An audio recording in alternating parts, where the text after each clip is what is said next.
ನಮಸ್ಕಾರ ಎಲ್ಲರಿಗೂ. ವೀಲ್ಸ್ ನಾಲೆಜ್ಗೆ ಸ್ವಾಗತ. ಇವತ್ತು ನಮ್ಮ ಹತ್ರ ಇದೆ one of the most iconic SUV of the Indian cars, Tata safari. Okay, ಈ ಕಾರ್ನ ಬಗ್ಗೆ ಸ್ವಲ್ಪ ಮಾಹಿತಿನ ನಿಮ್ ಜೊತೆ ಹಂಚ್ಕೊಳ್ಳೋಕೆ ಇಷ್ಟಪಡ್ತೀನಿ. 90ರ ದಶಕದಲ್ಲಿ ಟಾಟಾ ಮೋಟರ್ಸ್ನವರು ಇಡೀ ಆಟೋಮೊಬೈಲ್ಸ್ ಇಂಡಸ್ಟ್ರಿನ ಆಳ್ತಾ ಇದ್ರು. ಅದಕ್ಕೆ ಎಕ್ಸಾಂಪಲ್ ಟಾಟಾ ಸಿಯಾರಾನ ಇವರು 1991ರಲ್ಲಿ ಲಾಂಚ್ ಮಾಡಿದ್ದು. ಅದಾದ ನಂತರ 97ರಲ್ಲಿ ಇವರು ಸುಮೋನ ಲಾಂಚ್ ಮಾಡಿದ್ರು. ಇವೆರಡು ಕೂಡ ಪೂರ ಇಂಡಿಯನ್ ಮಾರ್ಕೆಟ್ ನೇ ಆಕ್ಯುಪೈ ಮಾಡ್ಕೊಂಡ್ವಿ. 1998ರಲ್ಲಿ ಅವರು ಈ ಕಾರ್ನ ಲಾಂಚ್ ಮಾಡ್ತಾರೆ, ಟಾಟಾ ಸಫಾರಿ. ಈ ಕಾರ್ನ ಎಂಜಿನ್ ಬಂದು ಟಾಟಾ ಸಿಆರ್ ಅಲ್ಲಿ ಯೂಸ್ ಮಾಡಿರುವಂತ ಪಿಜೆಟ್ ಕಂಪ್ನಿಯ XD88 ಅನ್ನೋ ಎಂಜಿನ್ ನ ಇದರಲ್ಲಿ ಯೂಸ್ ಮಾಡ್ತಾರೆ ಅವರು. ಸೇಮ್ ಸಿಆರ್ ಅಲ್ಲಿ ಯೂಸ್ ಮಾಡಿದ್ದೆ ಪ್ಲಾಟ್ಫಾರ್ಮ್ ಈ ಕಾರಲ್ಲೂ ಯೂಸ್ ಮಾಡ್ತಾರೆ ಅವರು. 2 ಲೀಟರ್ ನ ಟರ್ಬೋ ಎಂಜಿನ್ ಕೂಡ ಇರುತ್ತೆ, ಟರ್ಬೋ ಚಾರ್ಜರ್ ಕೂಡ ಇರುತ್ತೆ ಇದರಲ್ಲಿ. ಇದು ಜಲಿಯನ್ ವಾಲಾಬಾಗ್ ಅದಕ್ಕಿನ್ನ ಬಹಳ ಹೀನವಾದಂತ ಪರಿಸ್ಥಿತಿ. ಆಮೇಲೆ 80 BHP ಪವರ್ಸ್ ಬಂದು 150 ನ್ಯೂಟನ್ ಮೀಟರ್ ಟಾರ್ಕ್ ಕೂಡ ಇದರಲ್ಲಿ ಇರುತ್ತೆ.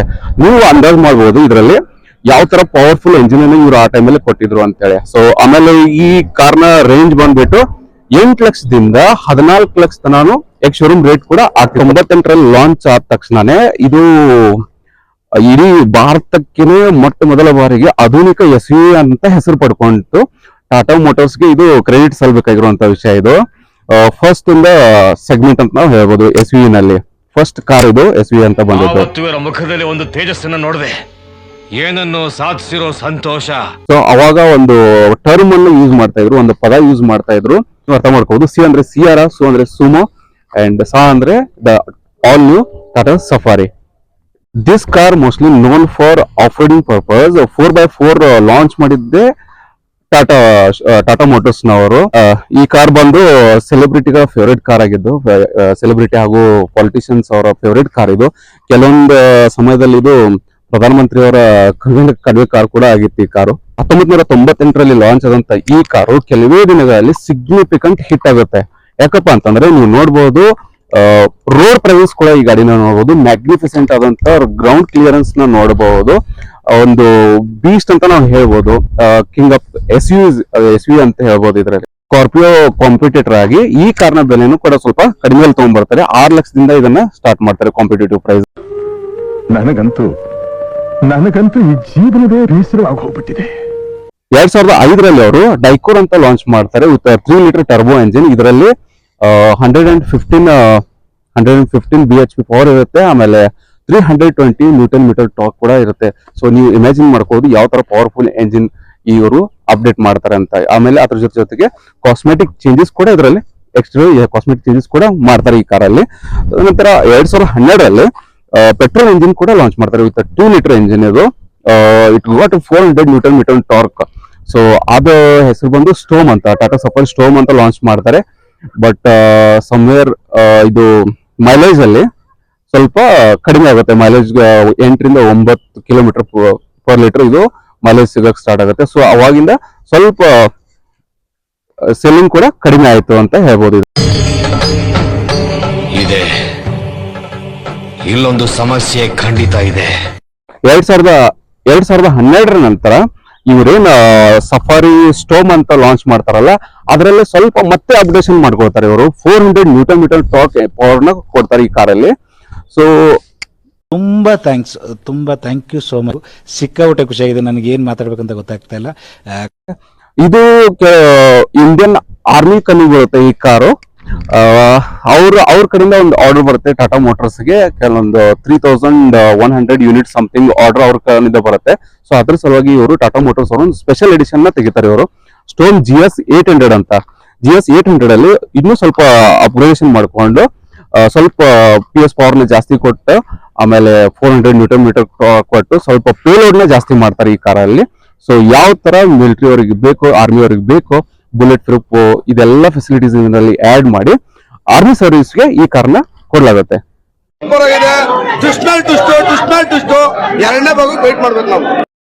ಇದು ಈ ಕಾರ್ನ ಒಂದು ಮೋಸ್ಟ್ ಐಕಾನಿಕ್ ಕಾರ್ ಒಂದು ಜರ್ನಿ ಆಗಿತ್ತು. 98ರಲ್ಲಿ ಲಾಂಚ್ ಆಗಿದ್ದು 2016 2017 ತನಕ ಭಾರತವನ್ನು ಆಳಿದಂತ ಒಂದು ಕಾರ್ ಇದು.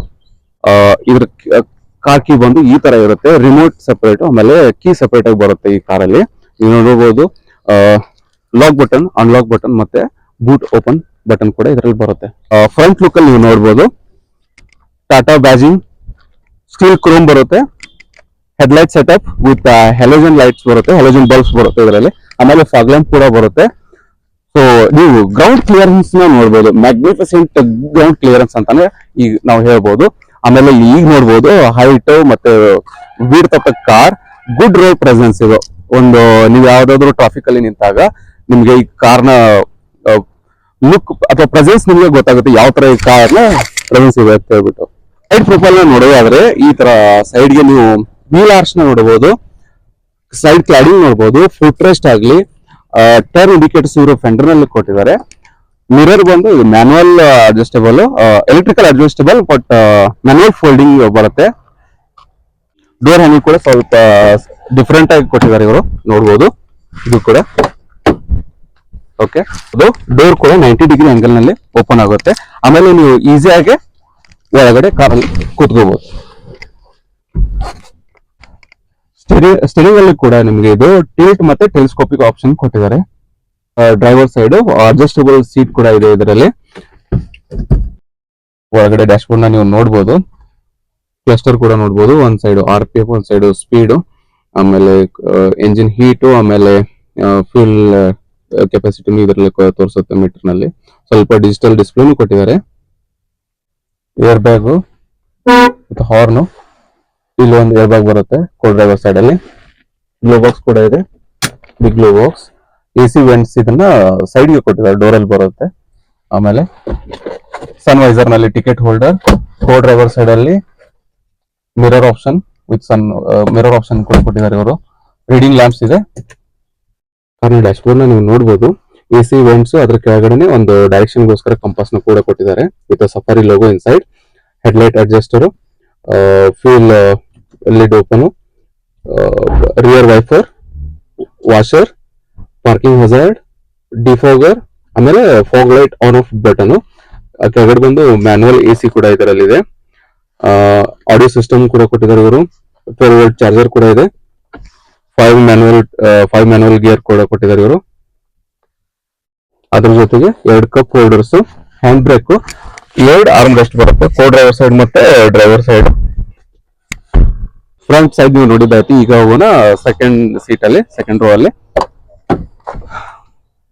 ಪವರ್ ವಿಂಡೋ ಬಟನ್, ಹ್ಯಾಂಡಲ್ ಕೂಡ ಬರುತ್ತೆ ಇದರಲ್ಲಿ. ಈ ನಾನು ಮುಂದಿನ ಸೀಟ್ ನ ನನ್ನ ಹೈಟಿಗೆ ನಾನು ಅಡ್ಜಸ್ಟ್ ಮಾಡ್ಕೊಂಡಿದ್ದೀನಿ. ನನ್ನ ಹೈಟ್ ಬಂದು 5.2. ಸೊ ಅಷ್ಟಾದ್ರೂ ಕೂಡ ಲೆಗ್ ರೂಮ್ ಚೆನ್ನಾಗಿದೆ. ಅದ್ರ ಜೊತೆಗೆ ನೀವು ಕಾಲನ್ನ ಇನ್ನೂ ಒಳಗಡೆ ತಗೋಬಹುದು ಇದರಲ್ಲಿ. ರಿಯರ್ AC ವೆಂಟ್ಸ್ ಕೂಡ ಕೊಟ್ಟಿದ್ದಾರೆ, ಬ್ಲೋವರ್ ಇದೆ. ಅದ್ರ ಜೊತೆಗೆ ರಿಯರ್ ಕೆಳಗಡೆ AC ವೆಂಟ್ಸ್ ಕೂಡ ಕೊಟ್ಟಿದ್ದಾರೆ ಇವರು. 3 ಜನ ಕಂಫರ್ಟೇಬಲ್ ಆಗಿ ಸೆಕೆಂಡ್ ಸೀಟ್ ಅಲ್ಲಿ ಕೂತ್ಕೋಬಹುದು. ಸೆಕೆಂಡ್ ರೋ ಸೀಟ್ ಅಲ್ಲಿ ಆರ್ಮ್ರೆಸ್ಟ್ ಕೂಡ ಇದೆ. ನೀವು ಬೇಕಾದ್ರೆ ಅದನ್ನ ಓಪನ್ ಮಾಡಿ ಈ ತರ ಇಟ್ಕೊಂಡು ಆರಾಮಾಗಿ ಟ್ರಾವೆಲ್ ಮಾಡ್ಕೋಬಹುದು. ಸೆಕೆಂಡ್ ರೋ ನೀವು ನೋಡಿದ್ರಿ, ಅದೇ ತರ ಈಗ ಥರ್ಡ್ ರೋ ನ ನೋಡೋಣ. ರಿಯರ್ ಲುಕ್ ನೀವು ನೋಡಬಹುದು, ಈ ತರ ಕಾಣುತ್ತೆ ವಿತ್ ಸಫಾರಿ ಸ್ಫಿಯರ್ ವೀಲ್. ಅದ್ರ ಜೊತೆಗೆ ನೀವು ನೋಡಬಹುದು high mounted stop lamp, washer ಕೂಡ ಇದೆ, ರಿಯರ್ ವಾಷರ್, ವೈಫರ್, ಆಮೇಲೆ ಇಲ್ಲಿ ಫುಟ್ ರೆಸ್ಟ್ ಕೂಡ ಕೊಟ್ಟಿದ್ದಾರೆ.